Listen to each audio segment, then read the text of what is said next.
네, 안녕하세요 여러분. 달팽이의 여정 91일차입니다. 오늘은 비트겐 슈타인의 말에 이런 얘기가 있습니다. 문제는 기필코 해결할 수 있다. 자, 여기에 이런 말이 나오죠. 거기에 문제가 있다면 기필코 해결할 수 있다. 왜냐하면 우리가 이미 그것을 문제로 생각하고 있기 때문이다. 자, 여기서 중요한 말이죠. 우리가 이제 비트겐슈타인 자체가 우리가 가진 이제 언어의 한계가 결국엔 우리가 생각하는 거의 한계다라는 얘기를 하죠. 근데 그래서 이제 그 맥락에서 보면 우리가 이제 문제라는 그 단어를 내가 가진 언어를 봤을 때 이 문제라는 것은 어차피 우리가 해결할 수 있는 것. 그렇기 때문에 문제라고 우리가 부른다고 인식을 그 언어 자체의 해석을 그렇게 받아들이는 거죠. 그게 내가 가진 언어의 바운더리라고 해석이 되면 문제는 해결될 수밖에 없는 그렇게 해결이 되기 때문에 여기 보면은 문제가 있다면 기필코 해결할 수 있다. 왜냐하면 우리가 이미 그것을 문제로 생각하고 있기 때문이다. 그래서 우리가 나만의 단어장, 우리도 우리가 가진 이 언어의 한계, 비트겐슈타인이 내가 가진 언어의 한계라고 말을 했지만 이 한계를 넓혀서 우리 시야를 높여서 나만의 단어장을 만들어야 된다. 이 문제라는 것도 해결할 수 있기 때문에 문제다라는 이 문제의 그런 단어를 나의 단어장에 넣어놓는 게 좋다라는 얘기를 오늘 해보려고 합니다. 어제 방송을 보다가 그 고명환 작가님이 자기 얘기를 하면서 이런 얘기를 하시더라고요. 그 중에 일화 중에 이런 게 있습니다. 축구 경기를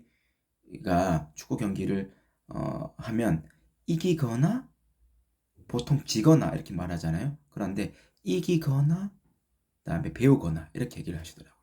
이기거나 배우거나 지거나가 아니라 지거나 대신에 배우거나. 그래서 진다는 단어를 쓰는 게 아니라 이제 패했을 때는 졌을 때는 그걸 통해서 우리가 배운다라는 단어로 인식을 하는 거죠. 승패에 졌다라는 그 단어를 그렇게 우리가 이제 어떤 단어를 봤을 때 뭔가 이렇게 자기만의 어떤 해석할 수 있는 그런 단어를 찾아야 한다는 겁니다. 우리가 왜 생각의 연금술이라는 책을 보면 그 제임스 알렌이 이렇게 말했다고 하죠. 실패는 성공의 사다리다. 그 실패의 개수만큼 우리가 성공으로 가는 사다리를 밟고 있다. 그래서 여기서 지는 것을 배운다고 여기는 것처럼 실패라는 것도 우리가 패했다. 졌기 때문에 이렇게 우리가 더 이상 이제 물러나야 된다. 이런 느낌이 아니라 실패를 성공의 사다리로 인식을 하면 우리는 성공에 가는 하나의 그 성공으로 가는 그 여정의 발판 하나하나의 발판으로 우리가 여기면 그 실패를 실패로 우리가 여기지 않겠죠.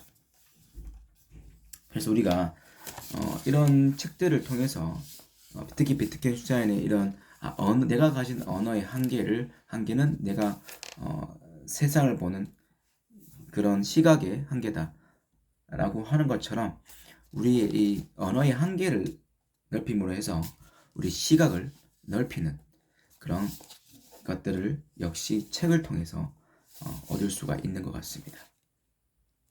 여러분들도 오늘 하루 기존에 생각했던 그 단어들 책을 읽으면서 오늘 하루 기존에 생각했던 그 단어들을 내가 좀 다르게 생각할 수는 없을까? 생각의 차이가 행동의 차이를 만들죠. 그런 다르게 좀 생각해보는 하루가 되시기를 바랍니다. 오늘 하루도 4가지 외치면서 마무리하도록 하겠습니다. 첫째, 이렇게 책을 통해서 내가 가진 언어의 시각을 넓히는, 내가 가진 언어의 한계를 넓힐 수 있는 하루하루가 되기 때문에 매우 감사하고 행복합니다. 그리고 이런 것들 매일 할 수 있기 때문에 제 마음은 풍요롭습니다. 오늘 하루, 토요일 하루, 주말 하루 시작을 이렇게 즐겁게 충만하게 보내시길 바랍니다. 감사합니다. 내일 뵙겠습니다.